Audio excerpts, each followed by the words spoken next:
योग्य स्थान नाही. स्मशानाच्या राखेत लोळणारा साप,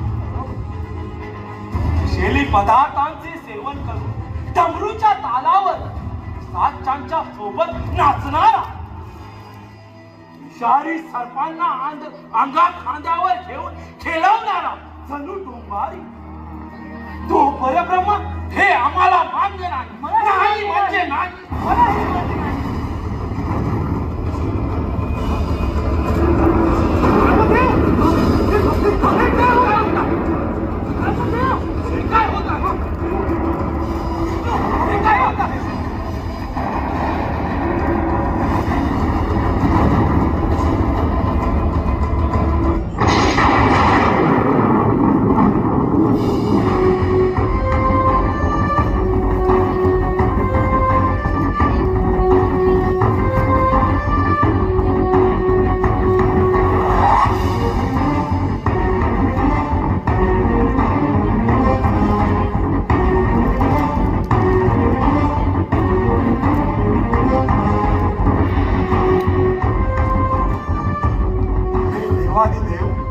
मला कशासाठी उत्पन्न केलं?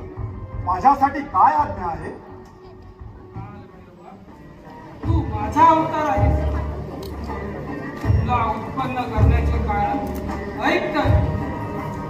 श्री हरी विष्णुदेव आणि ब्रह्मदेव यांची मती भ्रष्ट झाले आहे.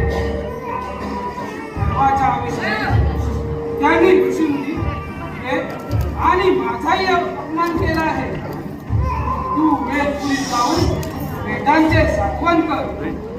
ब्रह्म विष्णूचे कार्य सांभाळ. सृष्टी कर्म चालव. जशी आज्ञा.